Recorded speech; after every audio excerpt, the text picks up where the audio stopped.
नमस्कार, स्वागत है आप सभी का गांव सवेरा के खास कार्यक्रम डीएनटी वॉच में। मैं आपके साथ गौरव।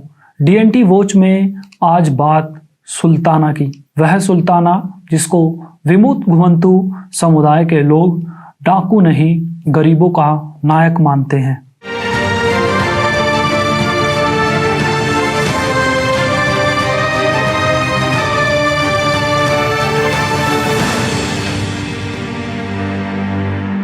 घुमंतु समुदाय में जन्मे सुल्ताना का जन्म उत्तर प्रदेश के मुरादाबाद में एक भातु कबीले में हुआ था। घुमंतु समुदाय के भातु कबीले में जन्मे सुल्ताना के साथ डाकू लगाने पर घुमंतु समुदाय के कुछ संगठन आपत्ति दर्ज कराते रहे हैं। इसकी सीधी सी वजह है कि घुमंतु समुदाय के लोग सुल्ताना को अपना नायक मानते हैं, न कि एक डाकू। उनका मानना है कि अंग्रेजों की नाक में दम करने वाले सुल्ताना को न्याय नहीं मिला है।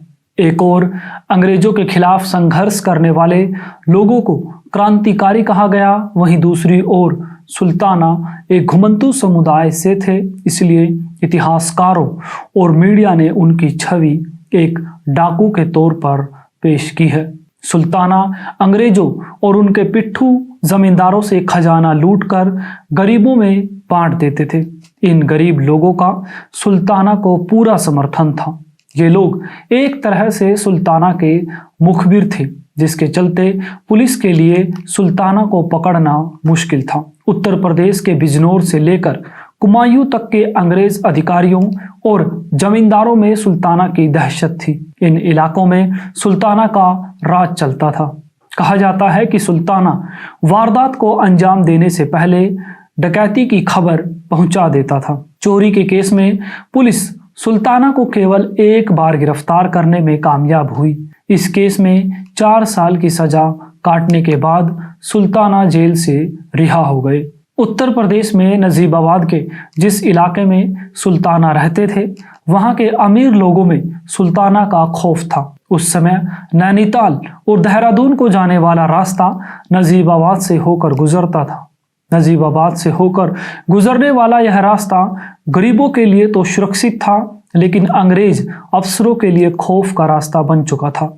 सुल्ताना के लोग यहाँ चप्पे चप्पे पर नजर गड़ाए रखते थे। उनके निशाने पर केवल अंग्रेजों, बड़े जमींदारों और दीवानों का खजाना रहता था। अंग्रेजों का जो भी काफिला इस रास्ते से गुजरता, घात लगाए बैठे सुल्ताना के लोग उसे लूट लेते। सुल्ताना आसपास के गांवों के लोगों के बीच काफी मशहूर हो गए। उसकी वजह थी अंग्रेजों का खजाना लूटकर गरीबों में बांट देना।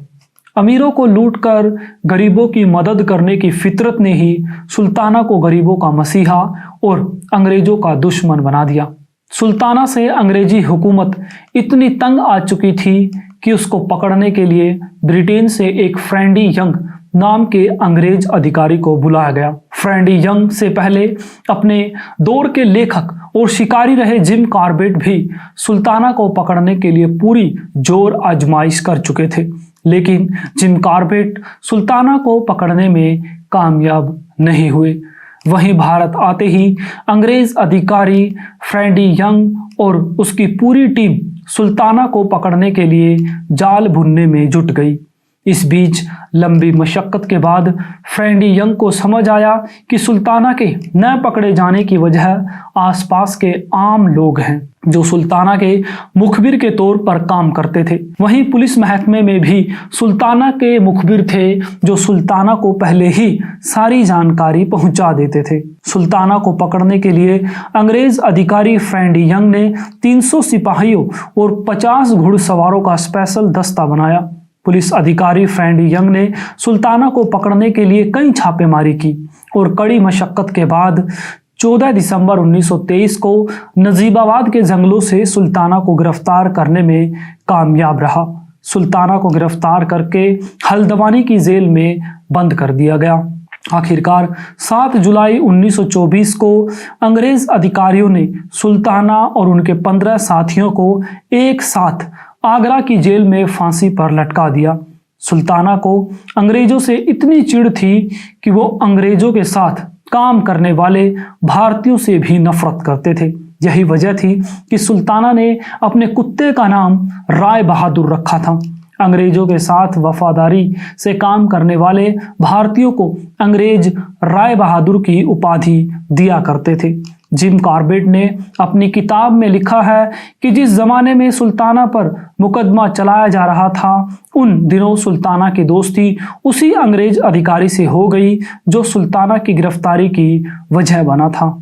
अंग्रेज अधिकारी सुल्ताना की कहानी से इतना प्रभावित था कि उसने सुल्ताना की माफी के लिए अर्जी तक तैयार की, लेकिन बाद में वह अर्जी रद्द हो गई और सुल्ताना को फांसी दे दी गई।